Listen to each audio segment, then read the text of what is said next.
Boa noite.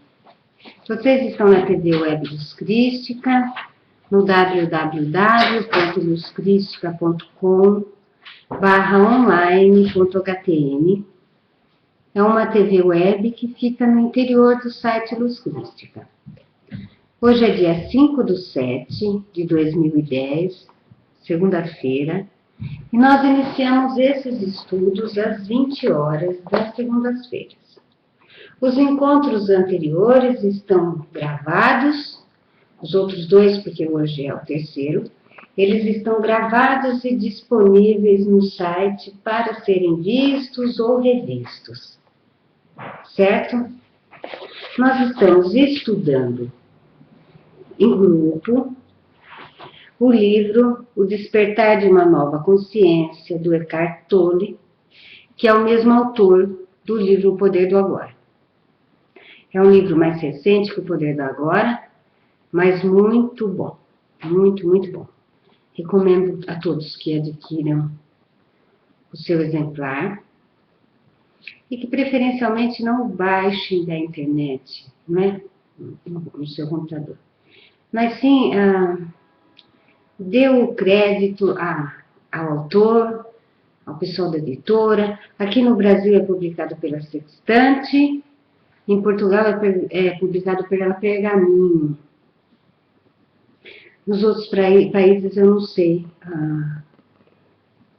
em que editora que publica. Se vocês souberem, quem tiver em outro país e adquirir o seu original lá, pode me dar um toque, porque daí eu vou falando dos países que tem as respectivas editoras, que fica mais fácil para comprar.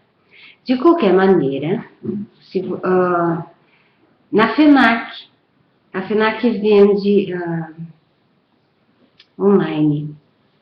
Vocês podem entrar na livraria da FENAC pela internet e adquirir o seu exemplar. A FENAC, a Submarina, porque eu sei que a FENAC tem em Portugal também, não é? Que eles entregam na sua casa. Para quem gosta de fazer compra via internet, é uma excelente opção, certo? Ele deve estar entre 15 e 20 reais, é realmente um valor irrisório pelo valor da obra. Tá bom?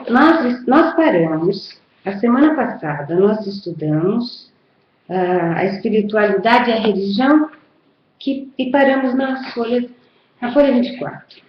Hoje nós vamos falar da urgência da transformação na folha 25, a página 25, né? Então vamos lá. Se você não tem o livro, não há problema, porque eu vou ler para todos poderem acompanhar.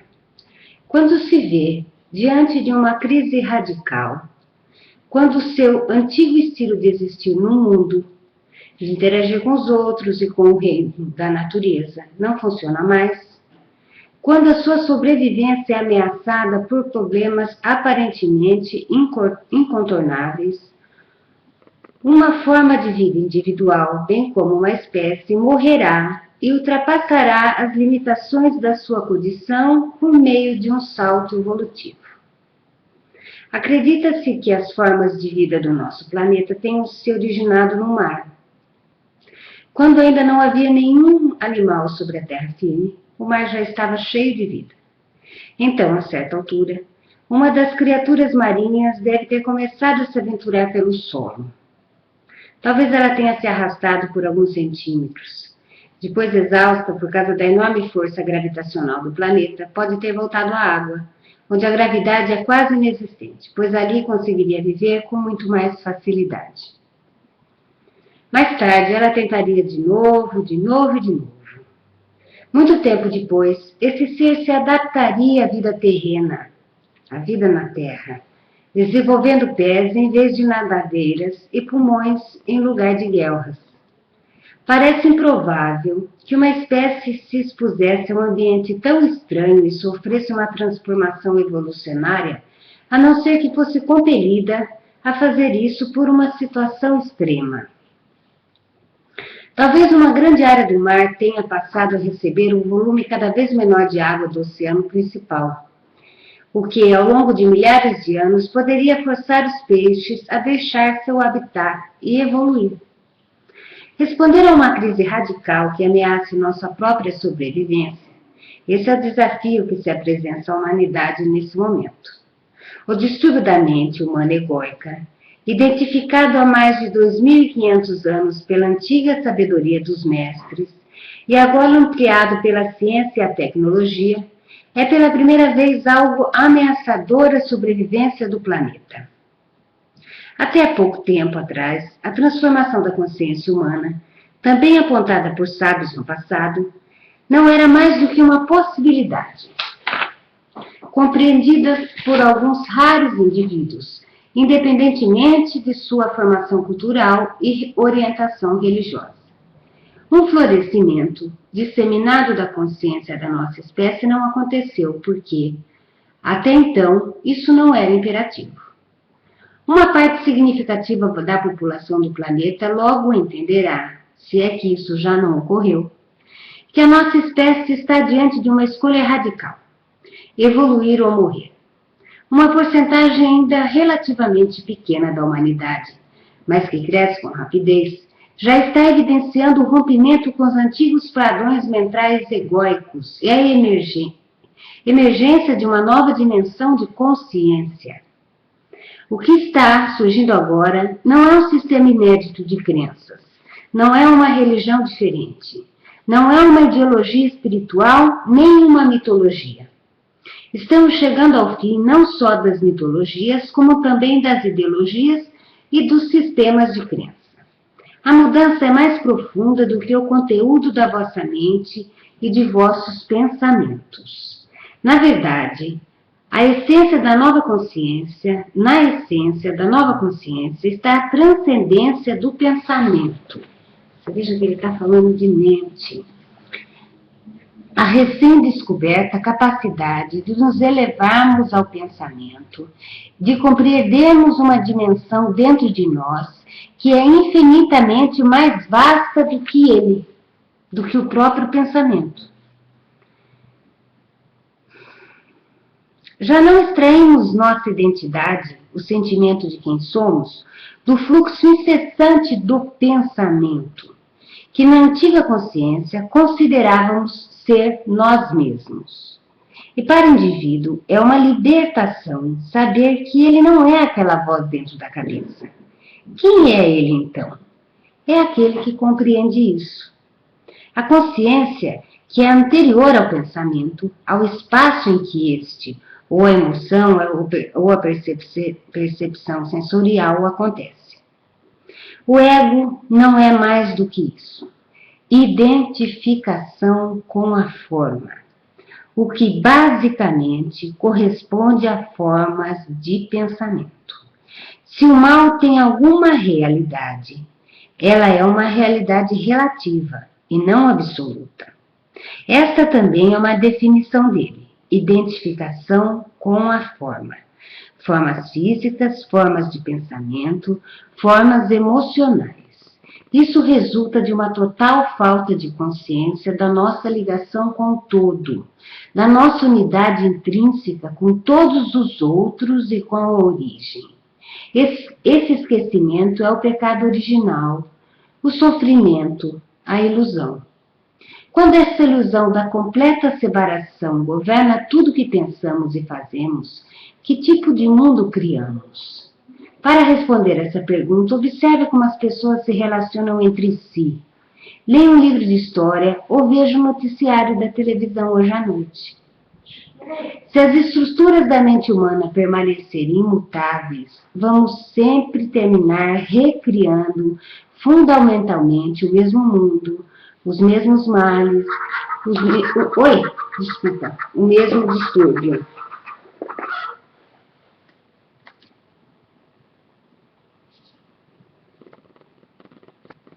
É o meu celular.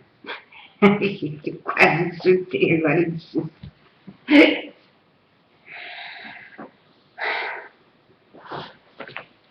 Miguel.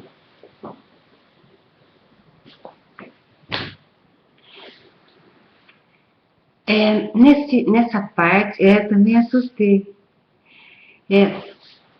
Nessa parte, é, é reforçado aquilo que já foi falado nos encontros anteriores. Eu vou desligar.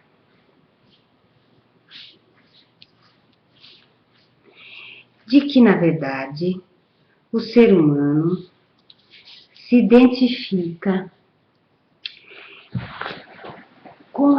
tão somente com aquilo que ele pensa. É que o meu celular tem um pouco de uma galinha.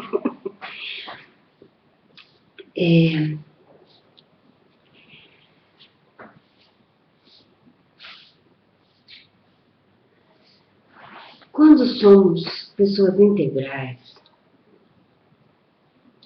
nós percebemos que nós somos além do pensamento. Porque há uma cultura de que nós precisamos saber. E ainda embasamos aquilo que a gente sabe ou supõe saber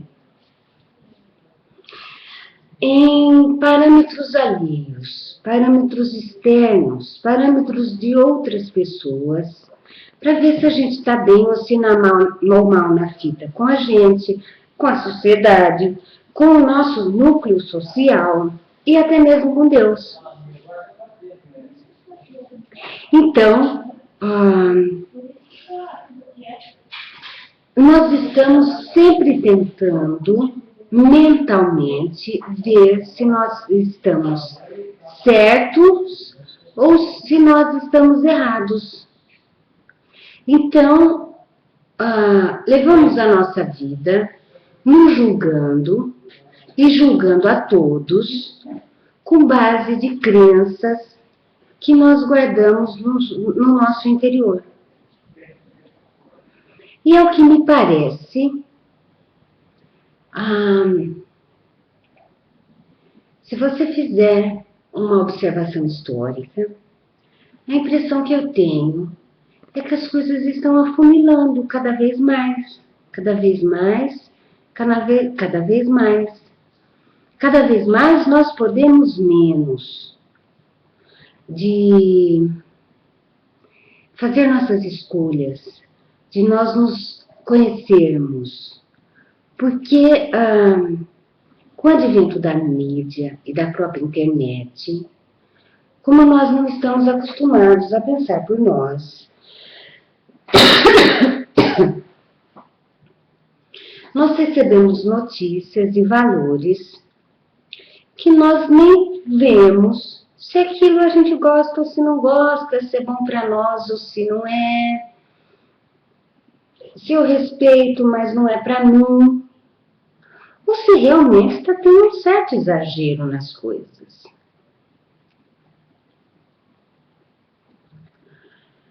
Há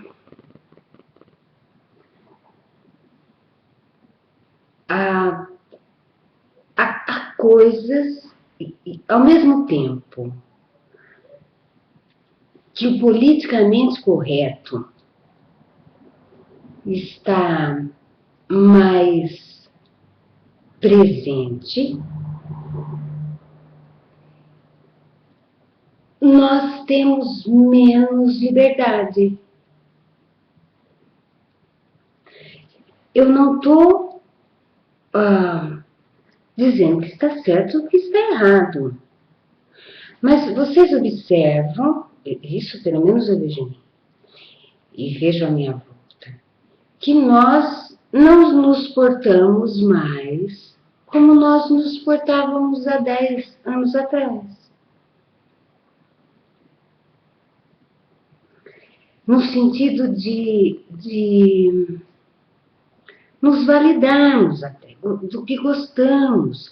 Existe uma massificação de como se vestir, de opiniões, enfim, nós não prestamos atenção se nós gostamos ou não daquilo. Eu digo sempre, eu falo porque eu tenho boca. Não é tudo que eu falo que vocês aceitem ou acreditem. Pensem. A finalidade é apenas repensar, discernir. Olha, existe isso aqui também. O que é que você acha? Você já pensou nisso? Porque com a nossa... Então, o que eu falo nunca é 100% para vocês. 100% para mim. No momento, não é? Agora, semana que vem, eu posso clarear um pouco mais a minha ideia. A consciência é isso. A consciência é nós não sermos tocados como boi. Mas nós pararmos em nós e vermos, olha, é legal. Não.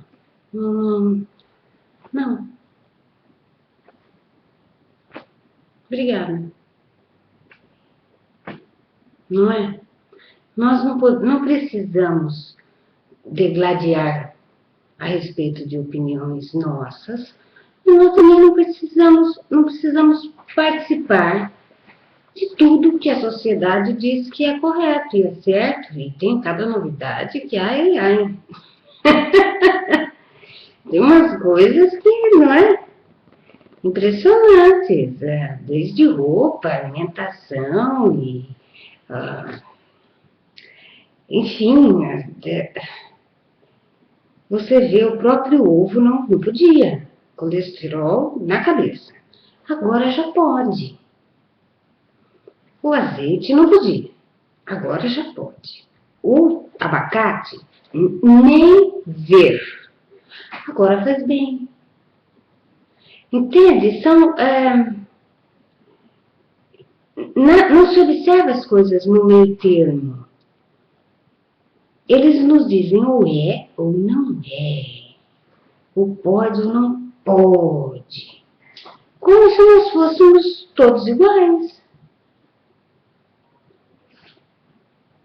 Então, há de entrar o nosso bom senso, o nosso discernimento, para ver o que é bom para nós e o que não é. E, enfim,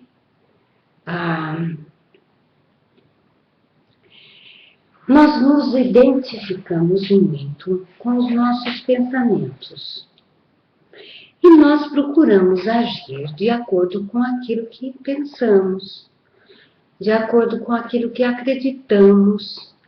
Mas nós viveríamos melhor se nós fizéssemos umas reciclagens na nossa vida, na nossa maneira de pensar. Nós não estamos abrindo mão de nada, não estamos chutando nada, jogando pela janela. Mas eu acho que nós podemos nos atualizar. Não é? Conforme a idade vai passando, nós vamos adquirindo a capacidade de uma auto-observação, de uma observação da vida, já de uma tranquilidade maior, de discernimento, enfim. A vida vai ficando melhor com a idade, né? O corpo eu não sei, aparecem umas dorzinhas interessantes que não existiam. Mas nada incapacitante. Nada que um exercício ou outro não ajude bastante. Mas a mente e essa liberdade, a gente pode ganhar a nossa euforia. E a gente pode pensar em ser a gente sem necessariamente confrontar ninguém nem nada. A finalidade não é essa, não é? A maturidade é maravilhosa. A inteligência emocional eu acho que é o melhor da história. Então, observar que o nosso corpo mental é um dos nossos corpos. E que nós não somos aquela voz que fala na nossa cabeça, mas sim nós somos aquele que escuta essa voz que está falando dentro da nossa cabeça. Essa voz que fala é uma parte de nós, mas nós, na nossa essência, é aquele que escuta a voz. Entende? Podemos mudar para melhor, preferencialmente, não é? Para melhor. Um novo céu e uma nova terra. Há uma profecia bíblica que parece ser mais aplicável agora do que em qualquer outra época da história humana. Ela aparece tanto no Antigo quanto no Novo Testamento e fala do colapso da ordem mundial existente e do surgimento de um novo céu e de uma nova terra. Precisamos entender que o céu mencionado neste contexto não é um local, e sim o reino interior da consciência. Você veja que a base de tudo, desde que a gente estava no Serapis, é a consciência. Este é o significado esotérico do mundo, e esse também é o significado dos ensinamentos de Jesus. A Terra, por outro lado, é a manifestação externa da forma. Eu preciso falar sobre isso. E que é sempre um reflexo do interior. Então, vamos falar assim.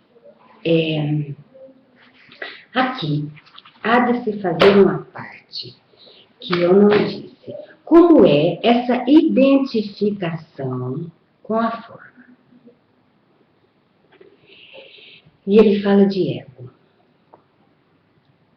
Muito bem, vamos esclarecer o que é que está sendo dito nessa situação. O ego é a parte que nós nos manifestamos, tá? Que abrange a nossa personalidade, que abrange a nossa história, que abrange tudo. Agora, nesses livros esotéricos, quando se fala de ego, não é este ego, e sim a parte negativa de nós. Então, vamos deixar esclarecidos o que está sendo dito. Aqui tem trem. Por quê? Senão, vira aquela história da gente se cacetar. Então eu não sou isso, então eu não sou nada, então eu não quero saber disso, eu não quero saber daquilo, esse corpo físico, sai pra lá. Não é isso. Não é isso. Nesses livros esotéricos, ego quer dizer a nossa parte negativa. Entende? Não é essa junção da nossa personalidade. A nossa personalidade é uma coisa maravilhosa. É por onde nós nos expressamos. O Alexandre, no curso de Cabala e no curso de Maestria, ele sempre fala isso. Que este ego, que é citado nos livros, que nós temos que superar, que nós não podemos nos identificar e tudo mais, poderia, nos livros esotéricos, poderia ser trocada essa palavra por Satã. Porque se eu dissesse, você tem que transcender o seu ego, fica então como é que é? Minha personalidade? Não. Você tem que transcender o seu Satã interno. Aí todo mundo sabe o que é que não está legal. Onde é que pega? Entende? Há de se fazer essa observação. Porque a psicologia trata o ego de uma forma. O esoterismo trata o ego de outra forma. Então, aqui o que nós precisamos transcender não é o ego da psicologia. É o ego do nosso ego, nossa parte negativa, nosso Satã interno, aquilo que nos atormenta, que nos deixa mal, que nos separa de Deus. Entende? Porque essa identificação com a forma, quer dizer, nós não podemos achar que nós somos só o pensamento, que nós somos só o físico, ou que nós somos só espirituais. Porque isso é fragmentado. Isso nos separa de Deus, nos separa de nós, e nos separa de tudo que é bom.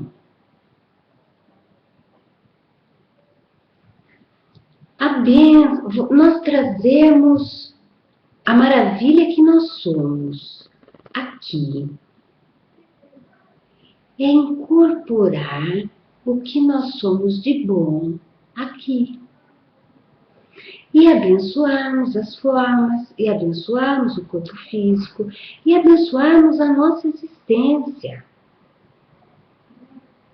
Vocês entendem essa diferença que eu quis notar? Então, quando no livro do Eckhart se falar em ego, vocês entendam esse negócio dentro de mim que pega o meu sapé interno.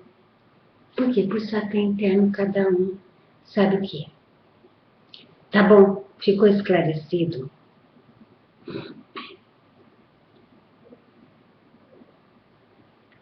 Ficou legalzinho? Tá. Porque a nossa personalidade é uma coisa abençoada. O que nós não gostamos é uma coisa a ser depurada. Este é o ego que ele menciona. Tá? Por quê? Se nós nos manifestamos através do ego, que a psicologia chama de ego, não se mexe em time que está ganhando, gente. Não dá para ver uma separatividade ainda maior do que nós somos. Então, nem da minha personalidade eu quero saber. Não é possível. Esse é um caminho inverso. Eu não quero, eu vou ver, vou ter consciência daquele meu sapé interno. Daquilo que, sabe? E cada um tem o seu calcanharzinho de Aquiles. Toda vez ego, sapé interno. Tá bom?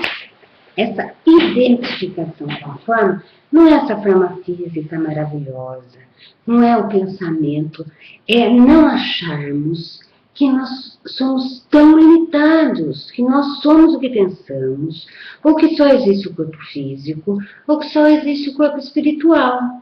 Nós somos tudo isso. Por quê?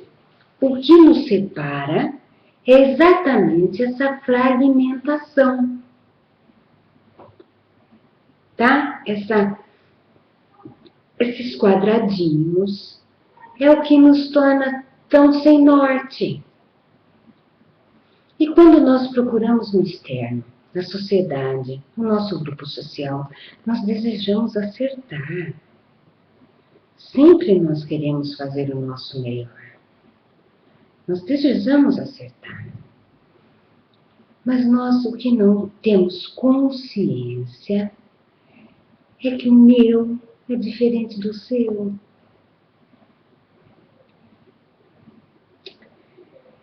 Vamos lá.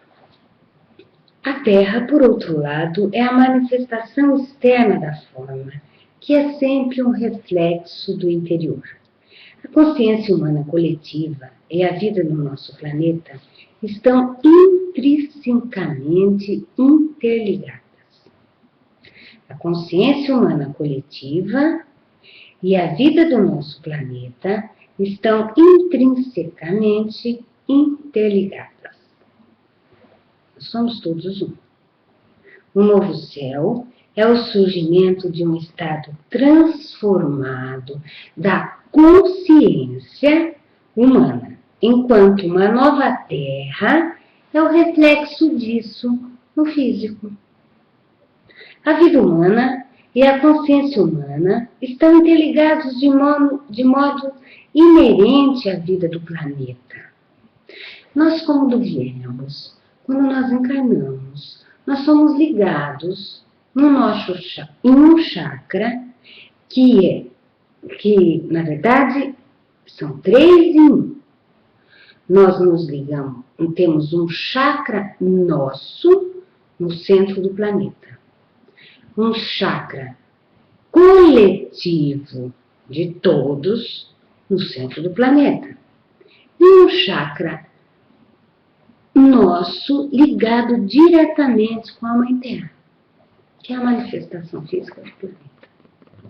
Tá? Não tem como nós sermos tão separados, igual nós poderíamos pensar que éramos, não é? A vida humana e a consciência humana estão ligadas de modo inerente à vida do planeta. Por isso, à medida que a consciência antiga se dissolve, tendem a ocorrer manifestações naturais de sincronismos geográficos e climáticos em muitas partes do globo, algumas das quais temos testemunhado. Ou seja, à medida que nós mudamos tudo à nossa volta. Tudo vai se mexendo. 28. Ego, o estado atual da humanidade. Eu quero dizer que eu estou lendo esse livro com vocês, exatamente do mesmo jeito que eu fiz com o manual de instrução. Eu não li o livro, tá? Estou lendo agora com vocês. Eu nem sabia que havia um capítulo do ego. As palavras, não importa se são verbalizadas e transformadas em sons ou se permanecem como pensamentos, podem lançar um encanto quase hipnótico sobre nós. É muito fácil nos perdermos por causa delas. Sermos hipnotizados pela crença implícita de que, quando vinculamos um termo a alguma coisa, sabemos o que ela é. Ou seja, celular, copo de água. Certo? Todo mundo sabe que é. Mas, na verdade, não sabemos. Apenas encobrimos um mistério com um rótulo. Tudo. Um pássaro, uma árvore, uma simples pedra e certamente um ser humano, em última análise, incognoscível. Isso ocorre porque todas as coisas têm uma profundidade insondável. Tudo o que podemos perceber, sentir e pensar a respeito é uma camada superficial da realidade, menos do que a ponta do iceberg.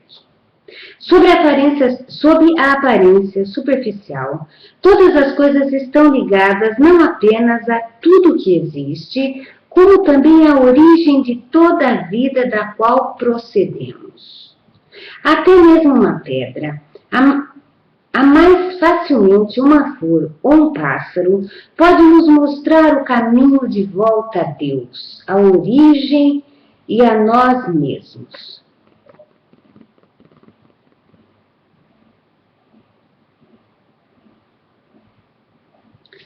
Aqui eu quero fazer uma parte.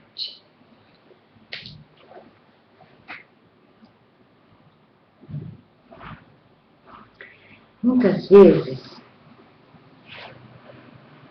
por uma falta de consciência nossa, mais ampla,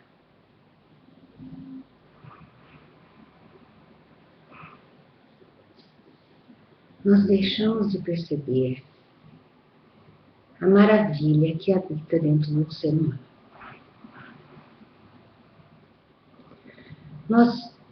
E eu não estou falando ainda de nós, eu estou falando dos outros na nossa vida.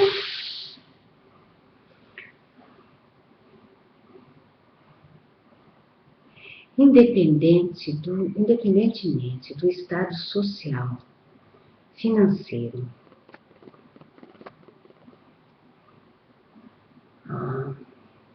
enfim, profissional,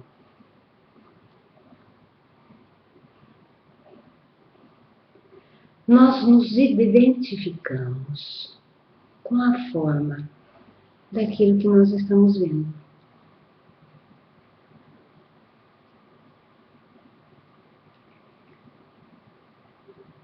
Nós podemos conhecer nossos vizinhos, nossos médicos, podemos encontrar pessoas que trabalham em mão de obra, enfim, nas mais diversas profissões.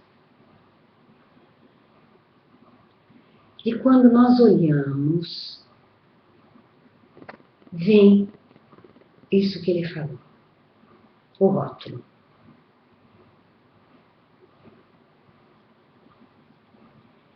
Nós vemos o nosso médico e olhamos e falamos, é um médico. Nós olhamos a faxineira e falamos, é a faxineira. Ou é a professora. Ou enfim, é a nossa mãe. É o nosso pai. Nós rotulamos.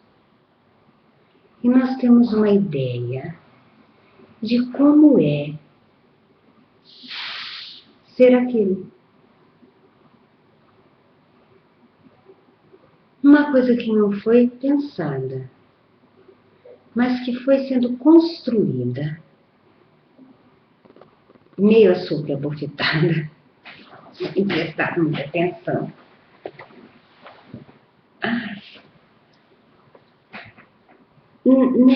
Dentro de nós, a respeito do que é ser aquilo. Isso vai desde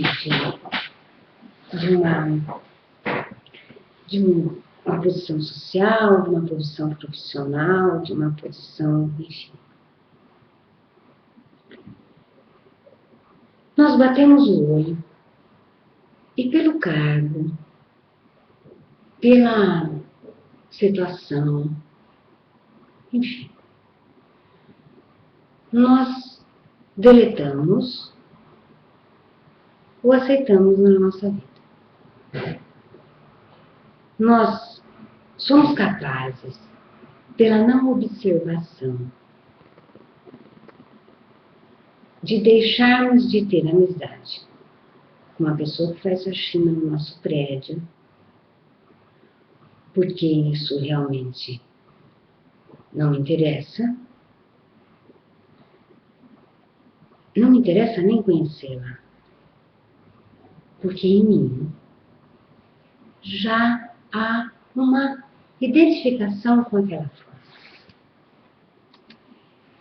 Em contrapartida, eu posso ter amizade com o advogado, com o juiz que mora no meu prédio, que pode ser uma pessoa muito sem noção. Mas, como eu me identifico com aquela forma,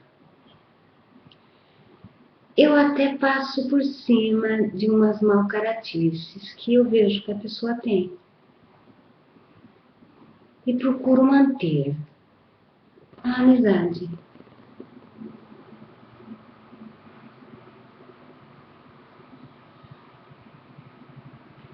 Porque nós, quando olhamos, vemos a forma e não vemos o conteúdo.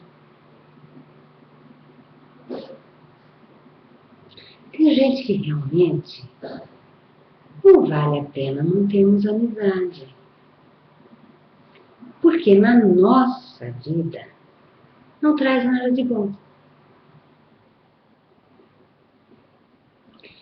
Mas tem pessoas que nós deixamos escapar um excelente convívio por causa da forma, já não bater com a minha identificação. Por causa de um status e não por causa do que vai dentro.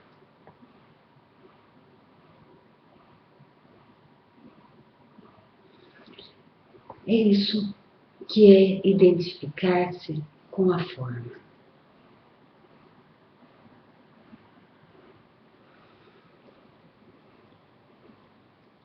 Às vezes há pessoas muito simples e que nós exigimos, especialmente de parentes, que se porte como o rei, que coma certo, que fale certo, porque acaba nos irritando essa ignorância, porque a mãe de fulano de tal é assim, porque a avó do fulano de tal é assado. E nós perdemos a paciência. Nós perdemos a oportunidade de vivermos bem com aqueles que nos cercam. Porque independente da pessoa comer com colher ou garfo, ela é nossa avó, nossa mãe. E não se há de perder uma oportunidade de convivência por causa de alguma coisa que ela não dá importância.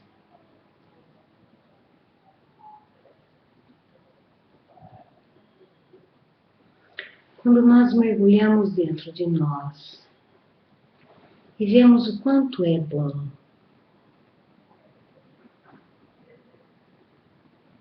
ter essas pessoas que às vezes procuram mesmo nos agradar e têm paciência com a nossa falta de paciência.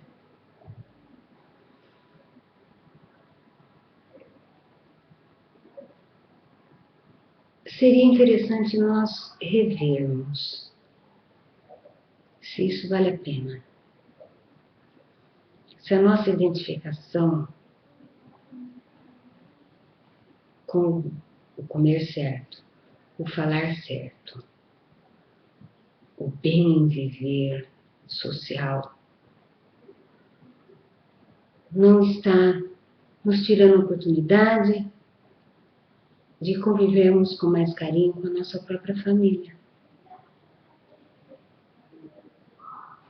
De acertarmos não a ignorância, mas a falta de importância que ela dá àquilo que nós achamos.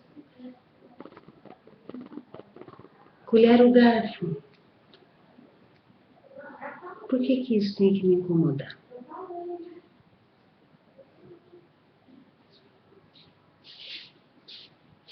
É um ser humano.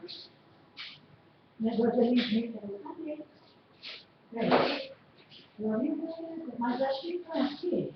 Onde é que pode entrar? Aqui eu já vou lá. Eu já vou lá.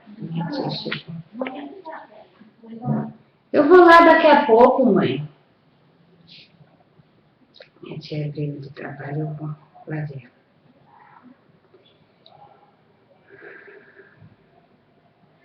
Até mesmo uma pedra, há mais facilmente uma flor ou um pássaro, pode nos mostrar o caminho de volta a Deus, a origem a nós mesmos. Quando olhamos para algo assim, ou o seguramos e depois deixamos ir, sem impor uma palavra, nem um rótulo mental, uma sensação de assombro, de maravilha, surge dentro de nós. A essência desse elemento comunica-se conosco de modo silencioso e reflete nossa própria essência dentro de nós. Isso é o que os grandes artistas sentem e conseguem transmitir com a sua arte. Van Gogh disse: "Isto é apenas uma cadeira velha."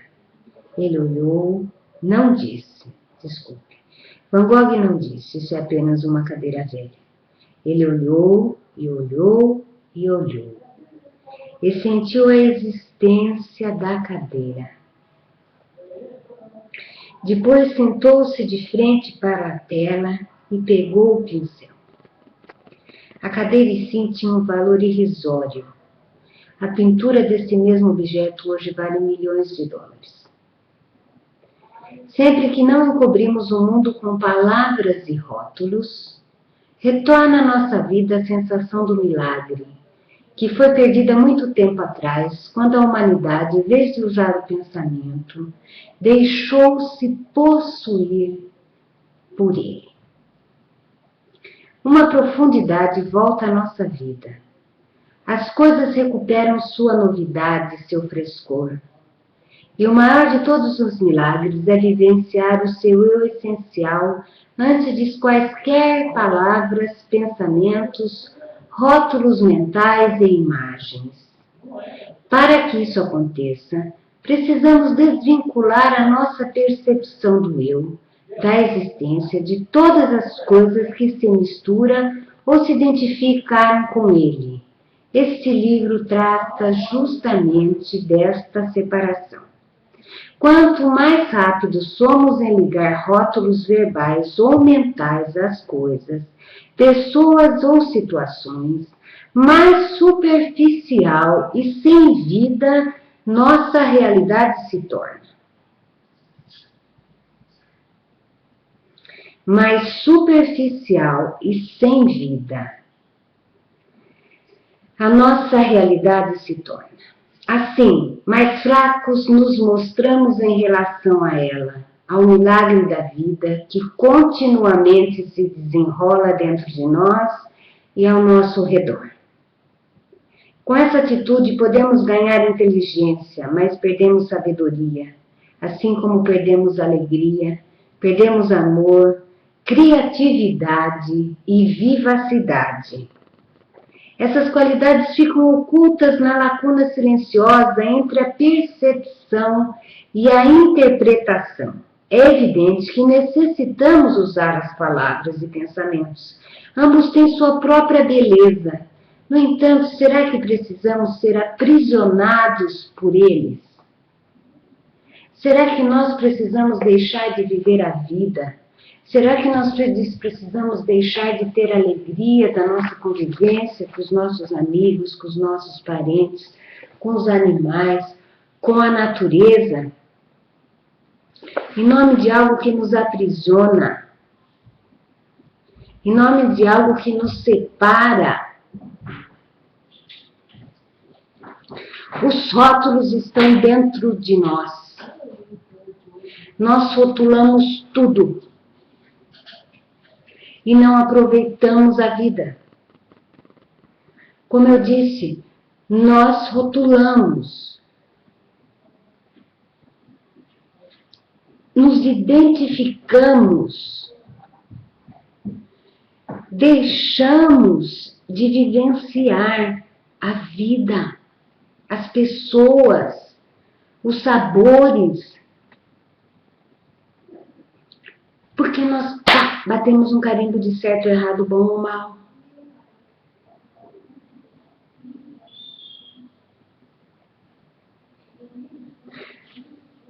Deixamos de olhar a essência. O que há por trás.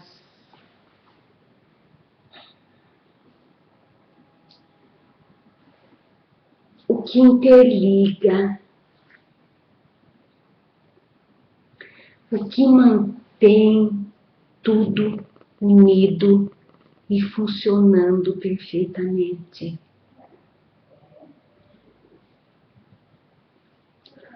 Olha a sua mãe com carinho. E não como uma pessoa que usa vestido, calça, cabelo curto, usa óculos. Olhe para ela com carinho. Não tem como não vir um sentimento de gratidão de nós estarmos vivos e juntos.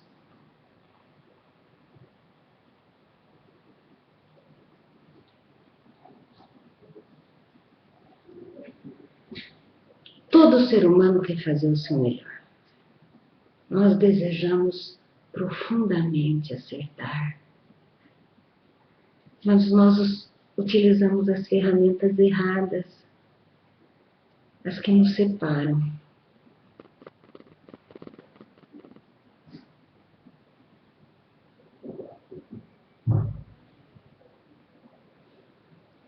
nós não vemos a rede divina e abençoada que liga tudo.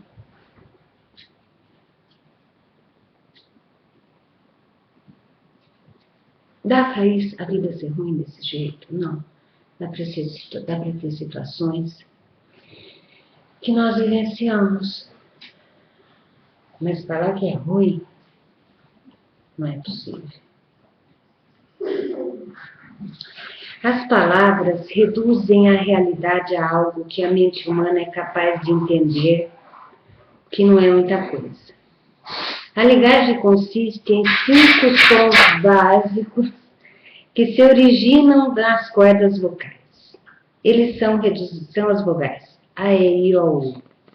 Outros sons são consoantes produzidos pela pressão do ar, S, F, G e assim por diante. Você acredita que uma combinação desses sons básicos é suficiente para explicar quem você é? O propósito supremo do universo, até mesmo uma árvore ou uma pedra são em sua essência.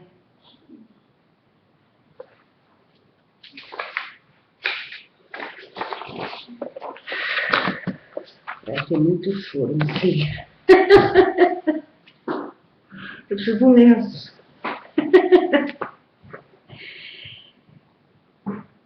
Eu acho melhor a gente parar hoje de ler o livro, não é, mesmo? Porque vocês estão vendo aqui a barulheira que tá. Eu estou na casa da minha mãe, não estou cansada. Eu estou com as crianças, estou com a cachorrada, e meus parentes chegaram, querem me ver. E, na verdade, esse livro me emocionou profundamente. Eu estou emocionada. Porque ele não fala para a nossa cabeça. Ele fala para o nosso sentimento.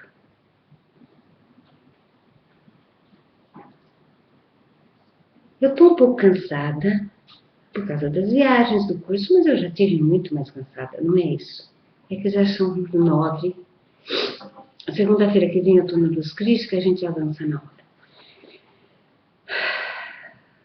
Não é? É preciso pelo menos um lenço para continuar estudando.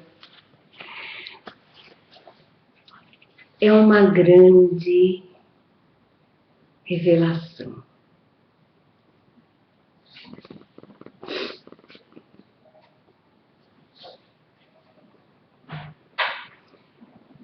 O barato não é ler. O barato é entender, é sentir o que ele está tentando desvendar.